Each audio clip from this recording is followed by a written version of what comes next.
국정 지지율 좀 살펴볼 텐데요. 문재인 대통령 지지율이 5주 만에 65% 선으로 네.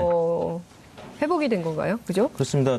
문재인 대통령 지지율이 최근 한 3주 동안 네. 60% 초중반에 어떻게 보면 박스권에 이제 갇혀 네. 있다라는 표현이 나올 법하게 상상하지 못했었습니다. 올림픽 개막에도 불구하고 네. 횡보하는 수준이었는데 모처럼 60% 중반을 넘어서는 66.2%를 기록했습니다. 부정평가도 5주 만에 20%대로 떨어져서 28.9%로 하락을 했는데요. 문재인 대통령 지지율은 여러 요인이 있겠습니다만 올림픽 그 효과가 이제 네. 나타나고 있다고 봐야 될 것 같습니다. 올림픽 효과를 하면 지금 이번 주에 금메달을 주말 거쳐서 예. 주중까지 추가로 2개가 확보가 돼서 지금 금메달 4개가 됐죠. 화요일 날 이제 여자 쇼트트랙 3000m 개주 네. 금메달을 땄었고요. 또 어제는 그 남자 그 팀추월 경기에서 이승훈 선수 등이 은메달을 땄습니다. 네. 올림픽 평창에서 좋은 소식이 전해지면서 통상 이제 올림픽 효과는 분명히 대통령한테 긍정적으로 작용을 하게 되는데 네. 과거에 이제 이명박 대통령도 2008년 올림픽 때 불과 일주일 사이에 한 7%포인트가량 오른 적이 있거든요. 문재인 대통령도 크진 않습니다만 3% 올랐고 또 오늘 내일 또 계속 조사가 진행되고 있기 때문에 네. 오늘 내일 또 금메달 소식이 예상이 되고 있거든요. 그럼 한 5%까지도 오르지 않을까 싶은데 여하튼 66.2%로 모처럼 60% 중반을 넘어서는 것으로 나타났습니다.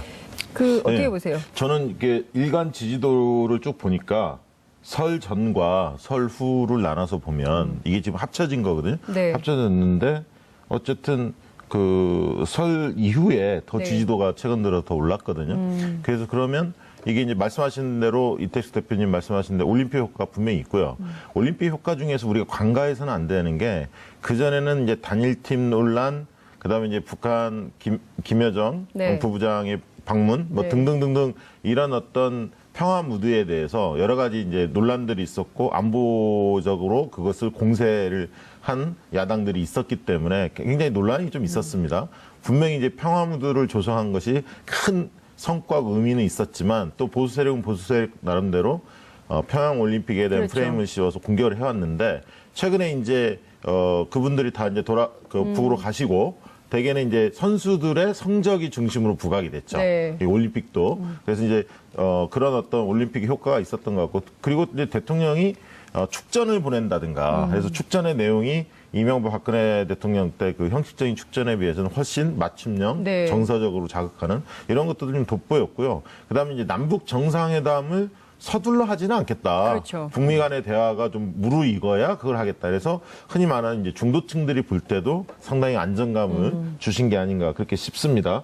그리고 이제 설 때 이야기를 들어보면 이번 설이 과거의 선거를 앞둔 설에 비하면 굉장히 정치적인 이야기가 별로 안 나왔다고 합니다. 되게 이제 올림픽이 있었고요. 그렇죠. 되게 이제 설 때 정치 이야기를 꺼내시는 분들은 어르신들이 많이 꺼내는데 이 박근혜 MB 그 적폐 수사 그리고 구속 이런 과정들 탄핵을 거치면서 어르신들이 정치 얘기를 거의 안 꺼냈답니다. 할 수가 없을 것 같아요. 다만 가짜 뉴스와 카더라 통신들이 굉장히 난무하더라 영남권에서는. 요게 이제 크게 어떤 이슈화가 좀 된 측면이 있었고요. 네. 그래서 이제 정치 얘기 많이 없고 올림픽 얘기가 많이 있었고 그 다음에 이제 자녀들이 요즘에는 부모를 설득하는 그런 흐름들이 있기 때문에 설 민심이 대통령한테 나쁘지 않고 좋게 작용했다. 저는 좀 그렇게 보는 편이고요. 마지막으로는 최근에 이제 채용 비리 관련해서 계속 지금 성폭행 미투 운동도 크게 네. 부각이 됩니다만 채용 비리가 계속 불거지고 있거든요. 그래서 이제 공정에 대한 정의에 대한 어떤 화두가 계속 살아 움직이고 있습니다. 그래서 그런 측면에서는 지금 야당이 대안 세력으로 제대로 서 있지 못하기 때문에 믿을 건 대통령뿐이다라는 정서가 좀 있는 게 아닌가 저는 좀 그렇게 추정을 하고 있습니다. 네, 그러니까 이게 단순히 올림픽에 대한 것보다는 올림픽도 올림픽이지만 여러 가지 잡음들도 많았잖아요. 근데 그거를 안정적으로 잘 관리하고 있다에 대해서 우리 국민들께서 후한 점수를 준 게 아닌가라는 생각이 좀 드는데요.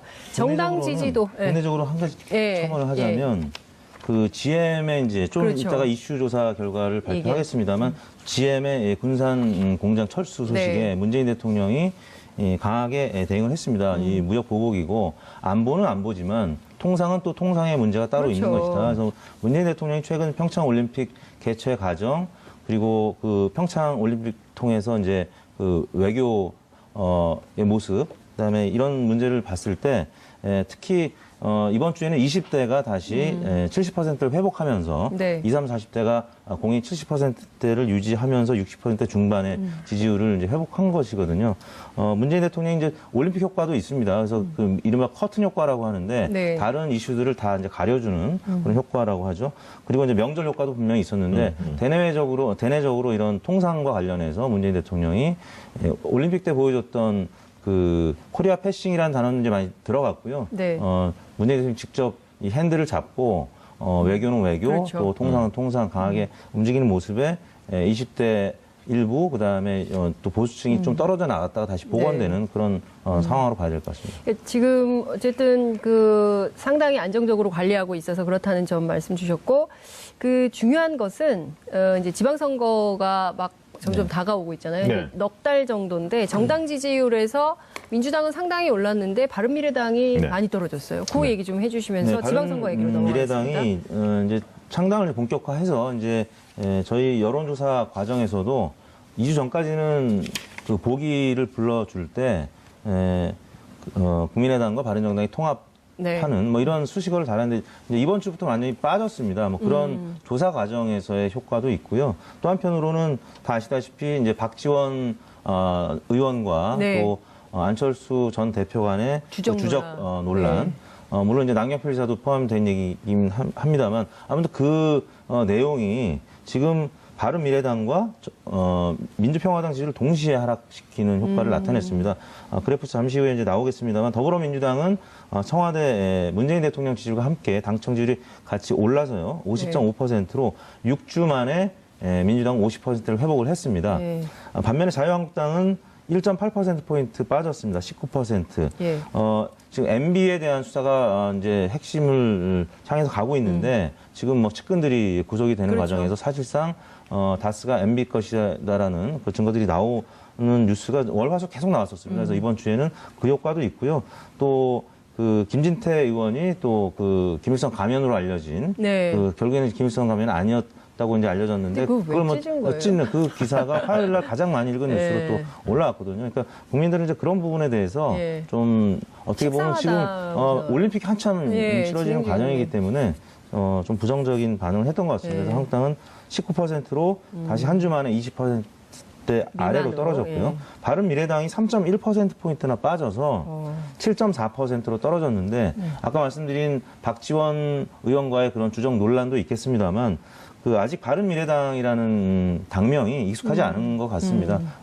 조사 과정에서 국민의당과 바른정당 통합 그 표현을 저희가 이제 이번 주부터 뺐기 때문에 본격적으로 그다음에 정의당이 0.7%포인트 빠진 4.9%, 민주평화당도 0.5%포인트 빠진 2.9%로 나타났습니다. 저는 이 바른미래당이 사실은 설 전에 이 통합을 했거든요. 네. 13일 날. 그래서 이제 설 밥상에서 바른미래당, 이 양당 정치를 좀 극복하고 제3의 어떤 정치 세력, 이 부분이 상당히 화제로 올라와야 한다. 지방선거 전에 바른미래당이 이 도약하기 위해서는 설 민심이 굉장히 중요하다. 이렇게 판단하고 사실은 서두른 거거든요. 네. 통합 과정을, 합당 과정을. 네. 그런데 막상 설 직전에 합당했던 모습 자체가 국민들한테 굉장히 실망감을 줬죠. 계속 뺄셈 통합이었고 마지막 날도 통합하는 과정에서 뭐 이용호 의원이라든가 송금주 의원이 무소속으로 탈당하고 그다음에 또 송기석 의원은 의원직을 박탈당하고 네. 뭐 이런 과정들이 계속 있었고 말씀하신 데 최근 들어서 또 물어보면 안철수 의원에 대한 이미지가 굉장히 급추락했다고 이야기들 많이 합니다. 그러니까 과거에 그래도 호감을 가졌던 분들이 최근에 1년에 한두 달 사이에 이 과정에서 굉장히 실망감을 가졌다. 그래서 바른미래당 자체가 거의 설 밥상에서 오르지 않았습니다. 제가 보기에 김일성 가면 논란이 훨씬 더 많이 올랐을 것 같아요.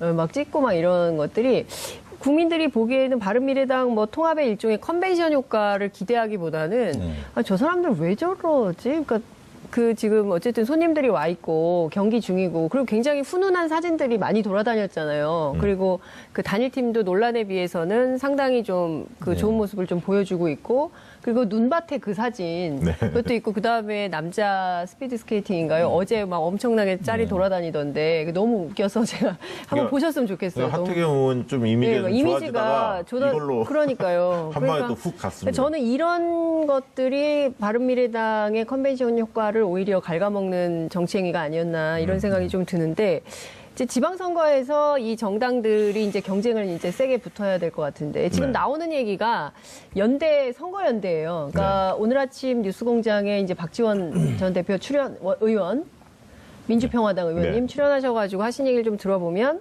바른미래당하고 자유한국당이 선거연대를 할 거다. 그러니까 이를테면 어디 특정 지역은 내고 어느 지역은 안 내고 그러니까 이를테면 경기도의 경우에 남경필 지사가 있으니 바른미래당은 안 내고 뭐 이런 식으로 하면서 선거연대를 하지 않겠냐. 그러면 민주당하고 민주평화당도 해야 되지 않을까?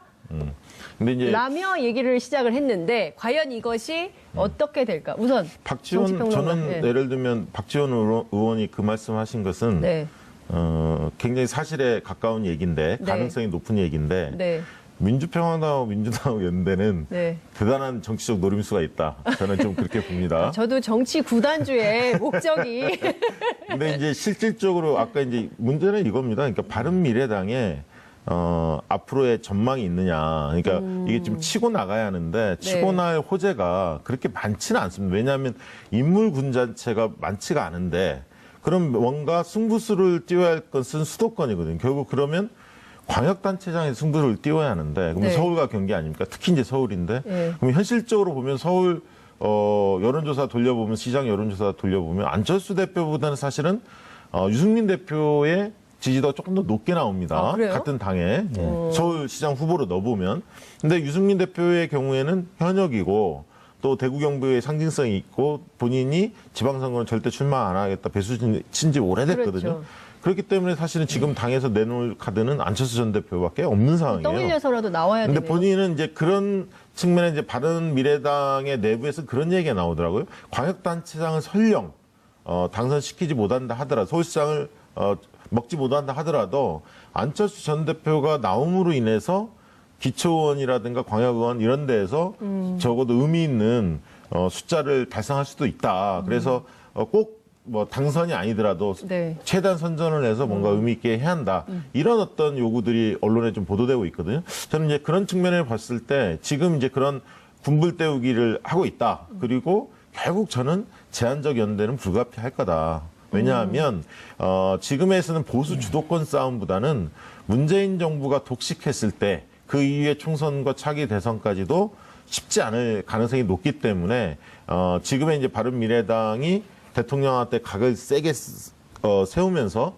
보수층 전반에 있어서 자유한국당이나 바른미래당이나 크게 차이가 없다라는 동질감을 좀 회복한 다음에 결국은 제한적인 수도권이나 몇 군데에서 제한적인 선거인데 그것을 쉽게 얘기하면 후보 내고 안 내는 지역도 있고 공개적으로 꼭 연대를 안 한다 하더라도 그래서 사실상의 연대 효과를 누릴 수 있게끔 하지 않을까.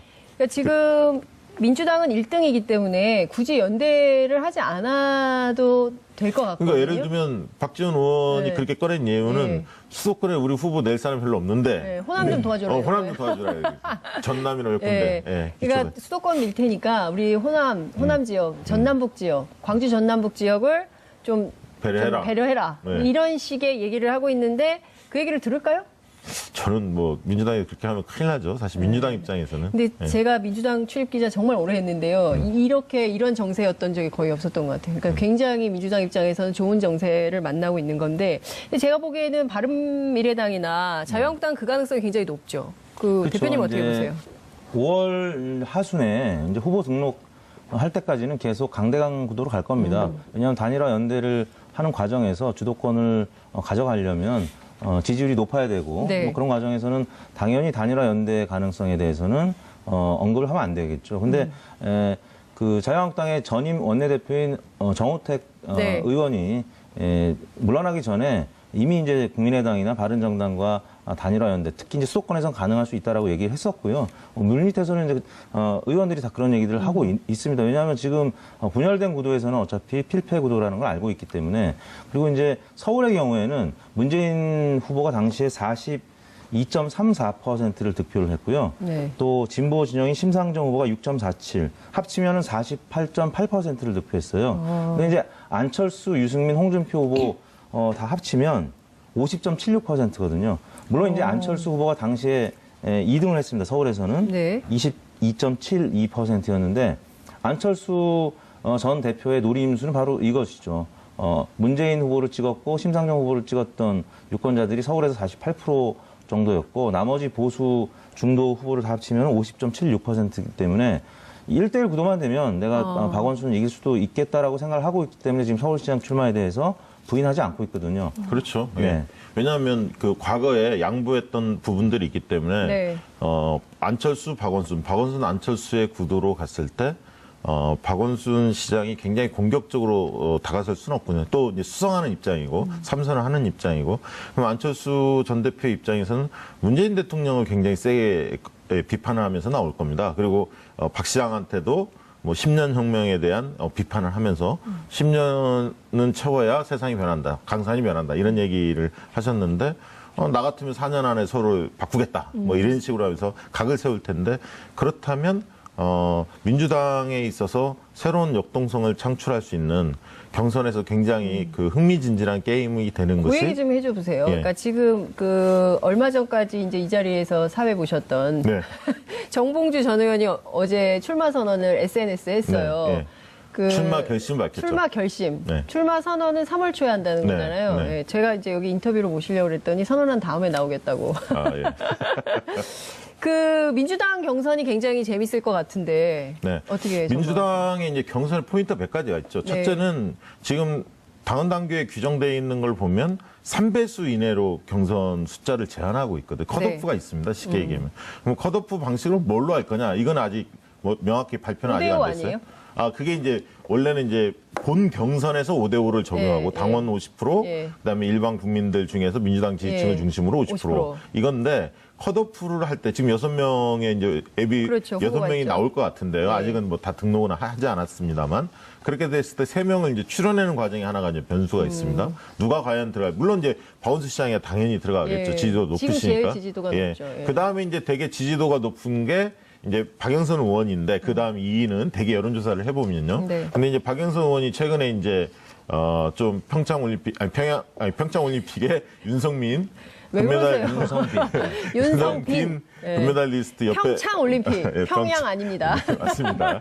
그 옆에 있다가 예. 상당히 구설수에 올랐고 또 특혜 응원 논란. 예. 예. 또 해명하는 과정에서도 또 잠바도 그렇고. 예. 예. 뭐 아무튼 상당히 이게 쉽지 않아 보입니다. 물론 이제 얼마나 타격을 입을지는 이후에 이제 과정을 좀 지켜봐야겠습니다만 저는 3에서 5% 포인트는 하락할 수 있는 소재라고 봅니다. 이게 축적이 좀 될 거예요. 그러니까 예. 약간 그 흔히 말하는 기회주의 이런 부분들에 대한 이미지가 더 씌워질 가능성이 있다. 좀 진정성에 훼손되는 데미지가 있다. 분명히 좀 그렇게 보여지고요. 네. 그 다음에 이제 우상호, 정봉주 이런 분들이 이제 그 다음 이제 3, 4위 정도의 지지도고 조금 네. 이제 낮게 나오시는 분들이 민병두 전 의원인 것 같아요. 네. 대개 여론조사 결과를 네. 보면.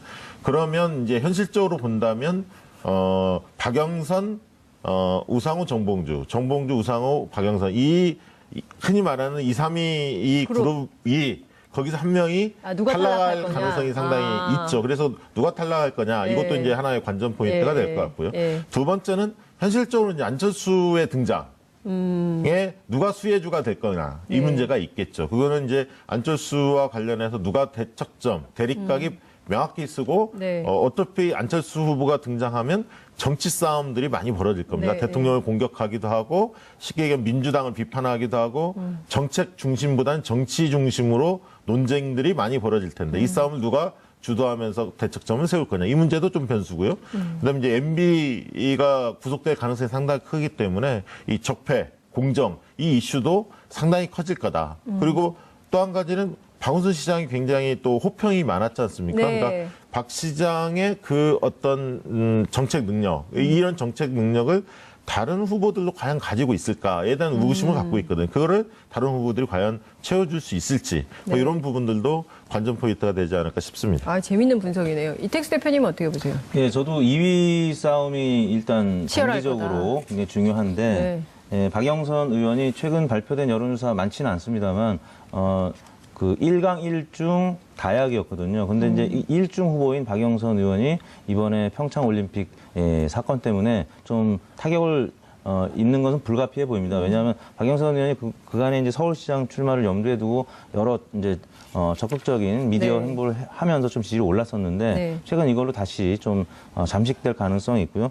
그렇다면 예를 들어서 이제 박 부대표님이 얘기하셨던 것처럼 5%포인트가 빠진다라고 하면은 그게 다른 후보들한테 옮겨갈 것이고 그러면 격차가 금방 줄어들 수가 있거든요. 네. 그러면 그러면 이제 2위 싸움에서 오차 범위 내로 좁혀진다라고 하면은 예를 들어서 뭐 정봉주 전 의원이라든지 아니면 우상호 의원이라든지 2위하고 이제 거의 근접한 수치가 네. 된다라고 하면 또 다른 이제 국면으로 전환이 되는 거거든요. 그러면 이제 민주당 경선은 굉장히 그 흥행할 가능성이 높아지는 거죠. 마지막 하나 예. 까먹었는데 뭔 변수가 있냐면 결선 투표 변수가 있습니다. 아직 그게 결선 투표. 확정은 안 됐는데요. 네. 그 다른 후보들 박원순 예. 시장을 제외하고 다른 후보들은 결선 투표를 강력하게 원하고 있기 때문에 이 문제도 또 제도적으로 이게 받아들여질지 경선 룰 과정에서 결선 투표는 해야 되는 거 아닌가요? 이제 그 대통령이 만약에 이제 비슷비슷해지면 아니 그렇죠. 이제 대통령께서 이제 개헌안 낼 때 네. 발표 3월 20일쯤 발표하시겠지만 대통령 선거에서 결선 투표를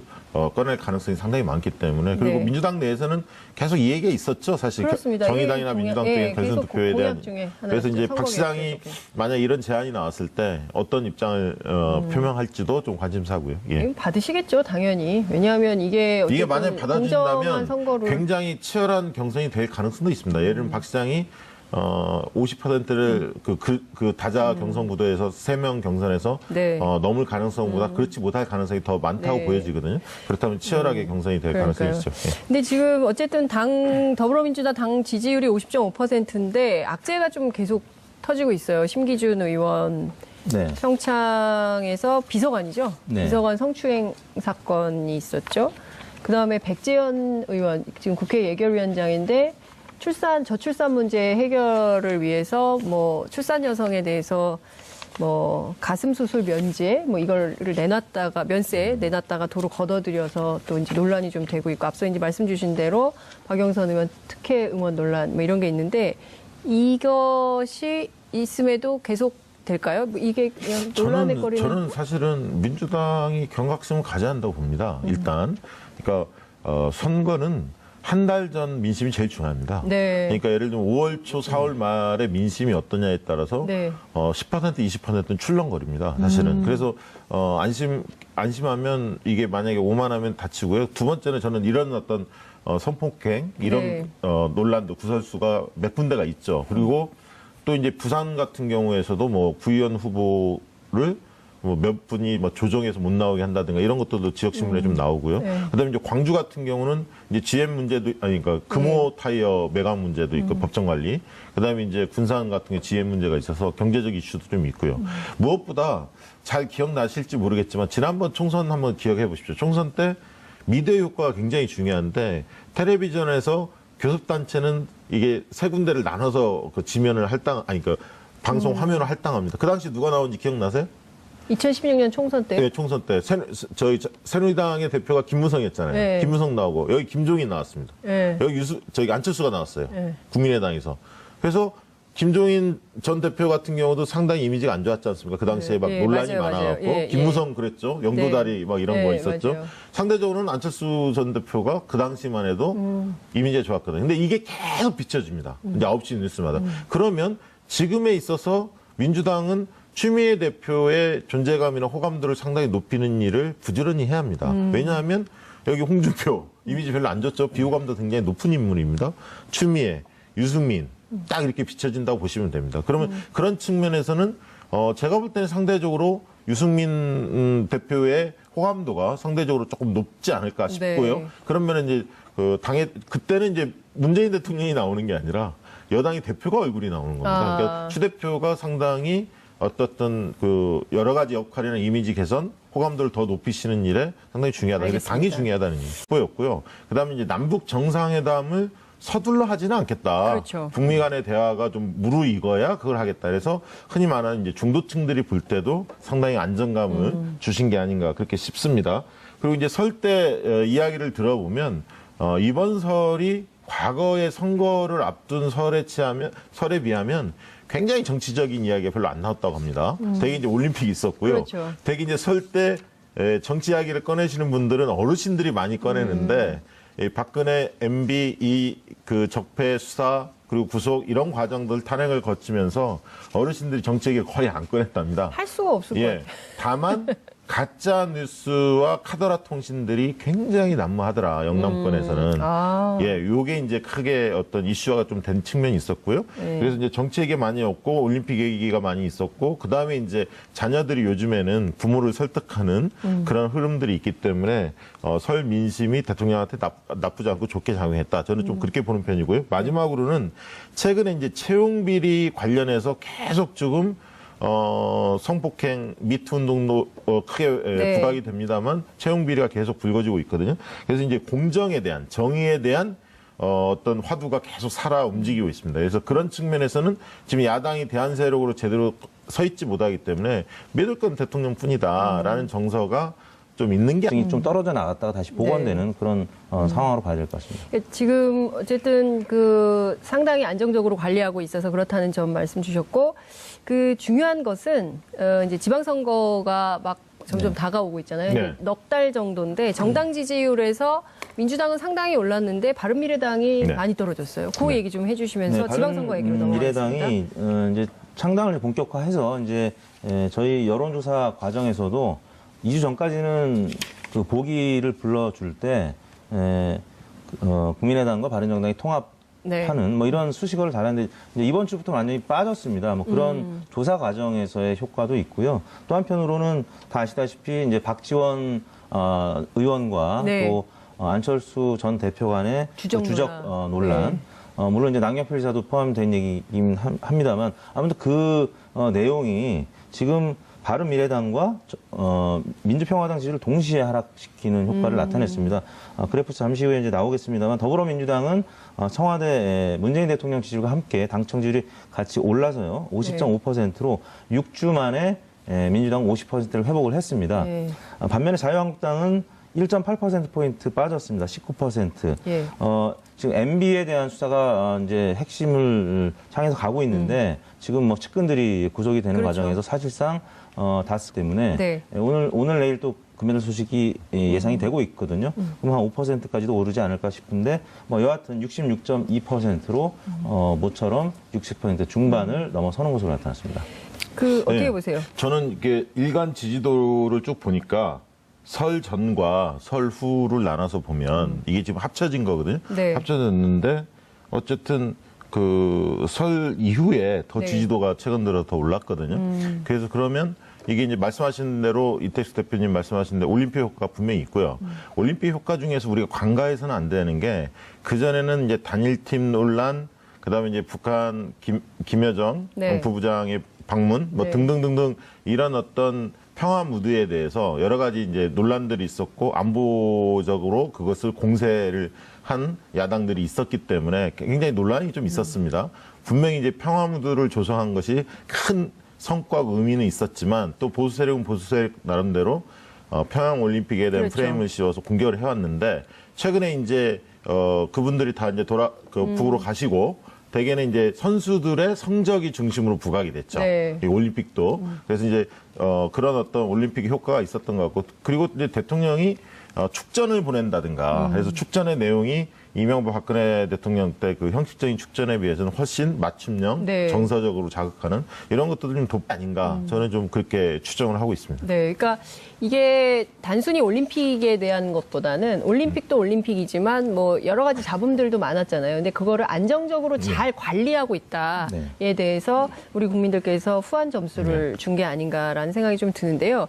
정당 지지도 국내적으로 한 가지 첨언을 하자면 그 GM의 이제 좀 이따가 이슈 조사 결과를 발표하겠습니다만 GM의 군산 공장 철수 소식에 문재인 대통령이 강하게 대응을 했습니다. 이 무역 보복이고 안보는 안보지만 통상은 또 통상의 문제가 따로 그렇죠. 있는 것이다. 그래서 문재인 대통령이 최근 평창 올림픽 개최 과정 그리고 그 평창 올림픽 통해서 이제 그 외교의 모습 그다음에 이런 문제를 봤을 때 특히 이번 주에는 20대가 다시 70%를 회복하면서 네. 20, 30, 40대가 공이 70%대를 유지하면서 60% 중반의 지지율을 이제 회복한 것이거든요.